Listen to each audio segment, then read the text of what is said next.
जय माता दी। आशा करती हूँ कि आप सभी ने नवरात्रि की पूजा बहुत धूमधाम से और बहुत श्रद्धा के साथ की होगी। अब बारी है कलश विसर्जन की। तो आप यह भी जानना चाहते होंगे कि कलश विसर्जन की सही विधि क्या है। हम जो पूजन सामग्री 9 दिनों तक प्रयोग करते हैं, उनका अंतिम दिन किस प्रकार से विसर्जन करते हैं। तो आज के इस वीडियो में आपको यह सारी बातें विस्तार पूर्वक बताई जाएंगी। आप अगर हो सके तो वीडियो को पूरा जरूर देखिएगा। कलश का विसर्जन 10वीं तिथि को ही, यानी कि पूरे 9 दिन और नवरात्र की पूजा करने के बाद ज्यादा शुभ होता है। नवरात्रि समाप्त होने पर विधि विधान से आप जिस दिन विसर्जन कर रहे हो, उस दिन एक बार फिर से माँ भगवती सहित सभी 9 स्वरूपों का ध्यान करें। कलश की पूजा करें, धूप दीप जलाएं। इसके बाद मूर्ति विसर्जन और कलश विसर्जन की तैयारी करें। इन 9 दिनों में की गई पूजा और व्रत का पूर्ण फल तभी मिलता है जब विधि विधान से विसर्जन किया जाए। विसर्जन करने से सबसे पहले ओम ह्रीं क्लीं चामुंडाय विच्चे नमः इस मंत्र का उच्चारण करते हुए पूरे भक्ति भाव से, श्रद्धा और सम्मान के साथ कलश के ऊपर रखे हुए नारियल को बहुत आराम से उठाएं। फिर इस नारियल को आप लोग चुंडी में बांधकर अपनी माँ, अपनी पत्नी, बहन या बेटी को दे दें। इस नारियल को बहुत से लोग बहते जल में प्रवाहित कर देते हैं। कुछ लोग आसपास मंदिर में रख देते हैं और कुछ लोग जिस दिन कन्या पूजन किया जाता है उसी दिन हटा देते हैं, यानी कि प्रसाद के रूप में कन्याओं में बांट देते हैं। आपके यहाँ पर जिस भी नियम का पालन किया जाता हो, आप उस नियम का पालन कर सकते हैं। अगर आप पहली बार नवरात्रि के व्रत रख रहे हैं तो आपको इस नारियल को या तो मंदिर में रख देना चाहिए या फिर आप बहते जल में भी प्रवाहित कर सकते हैं। इसके बाद कलश में जो आम या अशोक के पत्ते रखे हुए हैं, उन्हीं पत्तों से कलश में रखा हुआ जो भी जल है उसका छिड़काव पूरे घर में करना चाहिए। यह जल बहुत ही पवित्र होता है, घर में खुशहाली, सुख, समृद्धि बढ़ाता है। इस जल के छिड़काव से घर में सभी शुभ शक्तियों का वास हो जाता है। घर की जितनी भी नेगेटिविटी है, जितनी भी नकारात्मकता है, बुरी शक्तियाँ हैं, वे इस जल के प्रभाव से दूर हो जाती हैं। कलश का जल सबसे पहले किचन में छिड़कें। इसके बाद बाकी जो भी आपके घर के कमरे हैं वहाँ और मुख्य द्वार पर छिड़कें।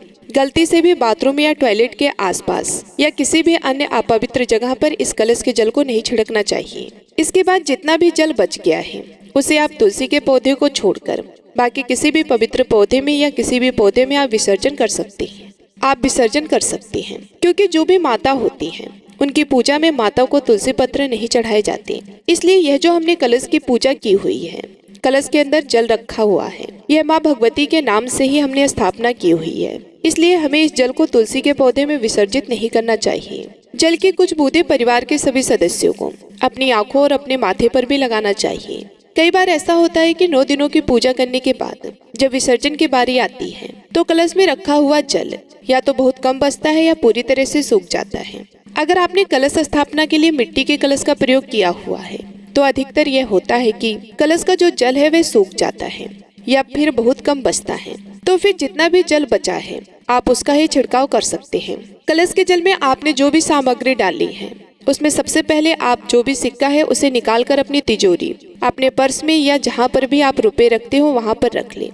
ऐसा करने से दिन दूना रात चौगुना आपका जो धन है वह बढ़ेगा, धन में बरकत होगी।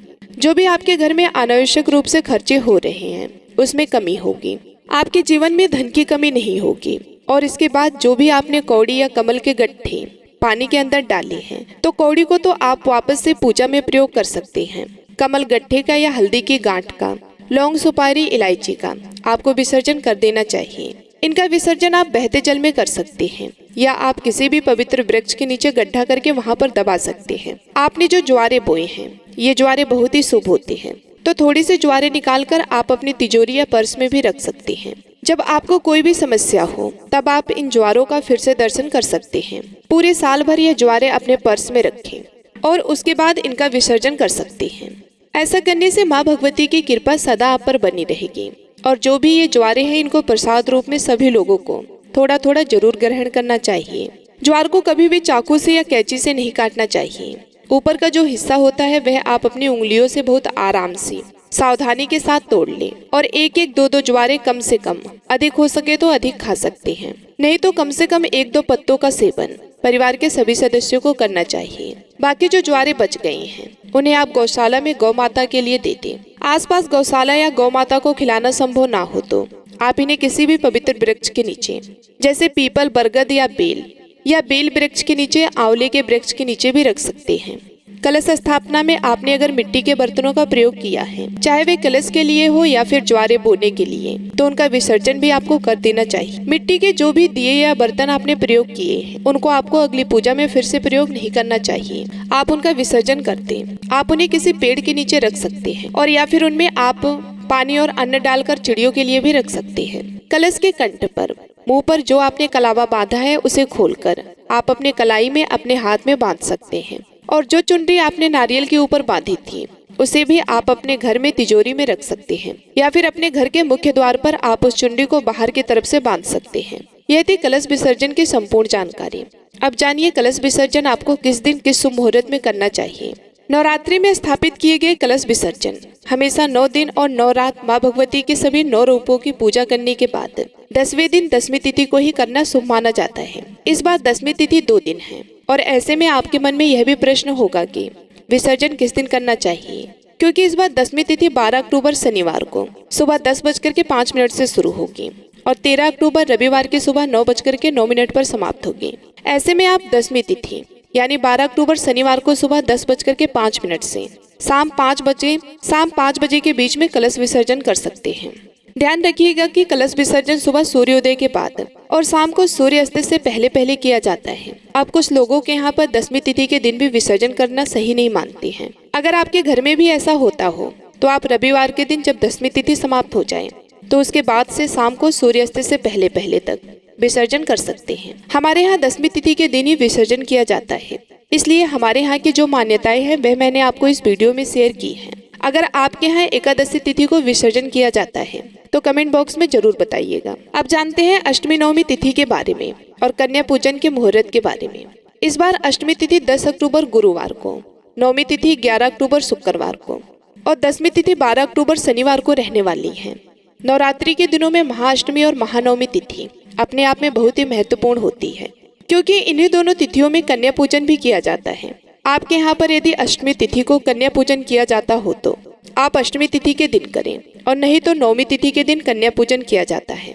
ये थी आज की वीडियो। उम्मीद है जानकारी आपको पसंद आई होगी। यदि हमारी वीडियो आप सभी लोगों को अच्छी लगी तो वीडियो को लाइक करके चैनल को सब्सक्राइब कर लें और कमेंट बॉक्स में जय माता दी जरूर लिखें। माता रानी की कृपा आप पर और आपके परिवार पर सदा सर्वदा बनी रहे। इसी कामना के साथ मैं आप सभी लोगों से मिलती हूँ अगले वीडियो में। तब तक के लिए नमस्कार। जय माता दी।